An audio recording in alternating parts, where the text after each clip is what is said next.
cameras. This is like taking So it's like, you want to kill yourself, we'll help you. 1,000%. Simon's department store, for example, a couple of years ago, I started squawking about this online. Simon's department store from Quebec, they're just like a clothing home sort of deal.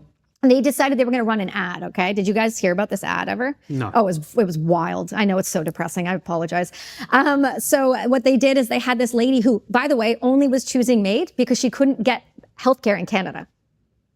That was it. Couldn't get healthcare, couldn't get access to treatment. She was in so much pain. They did an ad of her on the beach with cliffs behind her, with bubbles floating in the air, talking about how she was going to cross the Rainbow Bridge and it was going to be beautiful and gorgeous and peaceful. A department store.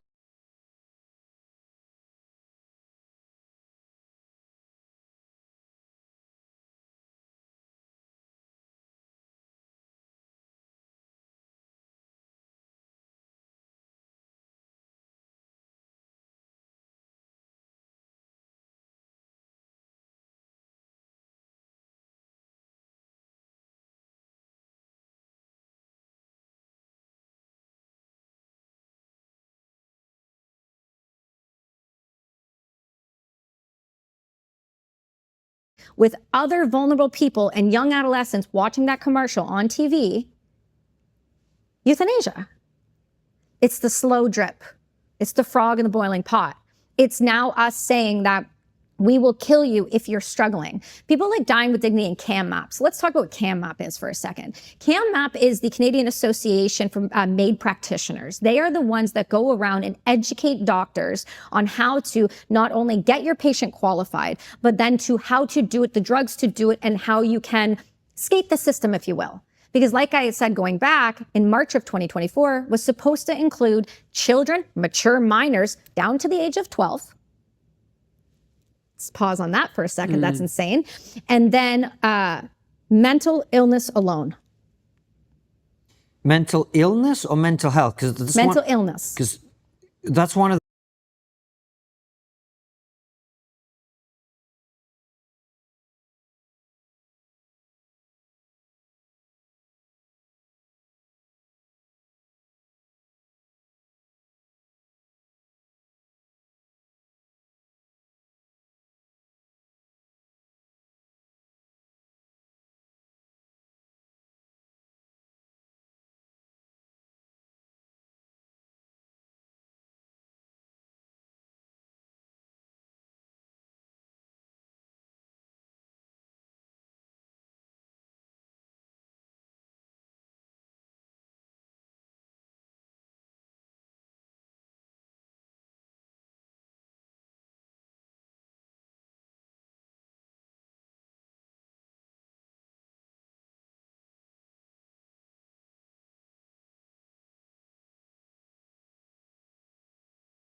third in our society, because you know, if you're depressed every now and again, that's mental ill health, whereas if you have schizophrenia, that's mental illness. Do you know what I mean?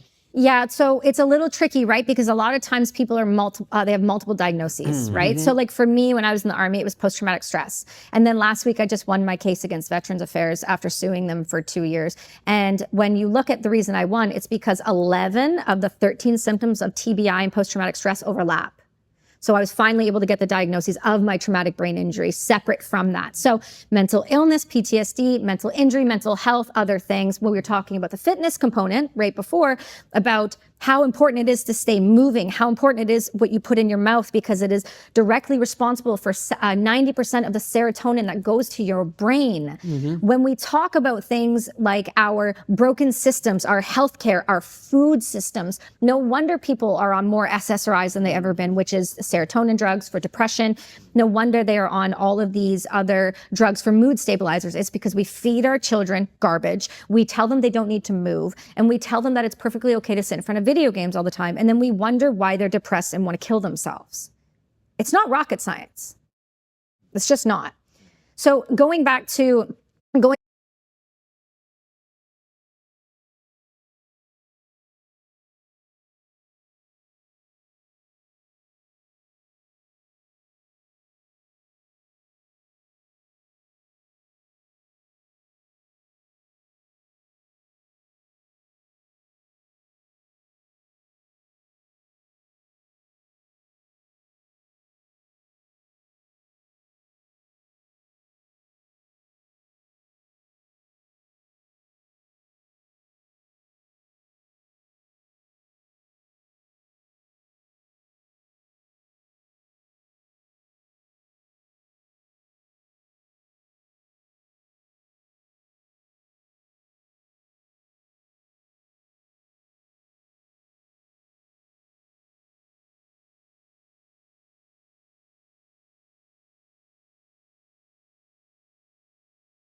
In 2024 of March, it was supposed to include this, and it was supposed to be just that alone. What had happened at that point is we were getting phone calls from group homes in Vancouver and other locations, hearing about groups of teenagers that were making a suicide pact that once this went into law, they were all going to walk in together.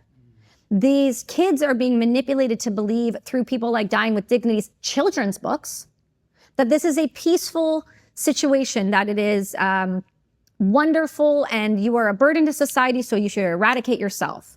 They literally have a children's coloring book on their website that talks about how the death is going to happen, what it's going to do, and about the lungs, which I spoke about on Jordan Peterson, which was the mechanism of death that exploded. And it's because we paralyze you first, your lungs fill with fluid 2 times the amount, and you drown to death, and it's a death by waterboarding or akin to drowning. So when people say this is peaceful, that's a lie. And I can tell you why. Because under CAMMAP's statistics and the way that they train their doctors, which is under the BMJ, you guys can find it anywhere. And if you go into the NIH, they have the list of drugs, but it states very, very clearly, this is recommended drugs and recommended dosage, not necessarily the ones that need to be used. That right there leaves the door open for absolutely any drug to be used. We know the amount of propofol they use burns your veins, so you're in excruciating pain, but you don't feel it because the first drug they give you is to calm your anxiety and your fear. That's literally the words that they use. And then the second one is a paralytic, and then the third one shuts everything down. If it shuts everything down, and I say if very aggressively because it is mandatory to have 2 MAID kits for a reason. So you get a double dose? No.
It doesn't work the first time. And there has been cases of people who have suffered for up to 31 hours. Look, Sorry, mate. No, it's, I mean, it's not fine. It's awful. Kids, how can you justify euthanizing kids?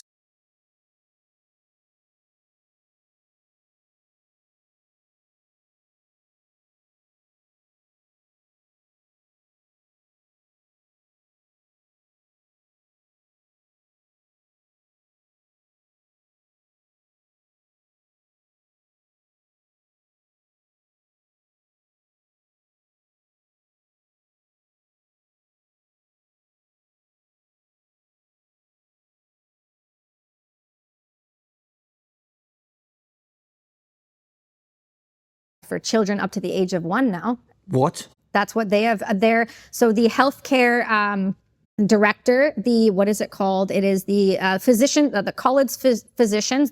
I'm not going to say the name of the individual. They have lobbied and stated that they would like to have the right for infanticide for children up to the age of 1 or children that are born with such a debilitating debilitating issue that they then can qualify for medical assistance in dying. So what do they classify as a debilitating issue? Well, they seem to think things like Down syndrome are, or what was the other one that I just read? Spina bifida. Somebody just qualified for spina bifida. We also have individuals qualifying for hearing loss, people who are blind. We have individuals. Wait, hold on. Hold on. So if you have a blind baby, you can have them euthanized? They are saying that is that issue going to be an irremediable, grievous condition for that child to grow up in?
If you feel that your child is blind or deaf and therefore is likely to suffer, you can have them killed. Quebec is discussing this as their new, this is the College of So Physicians. this isn't approved yet.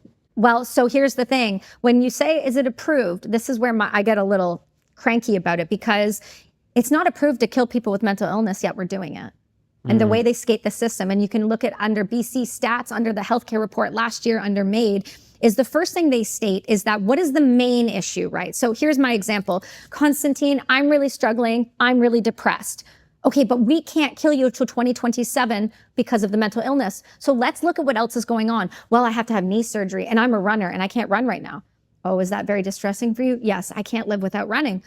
Well, that's your first line item, right? So that's irremediable for me. I need to move, I can't. What's your comorbidity?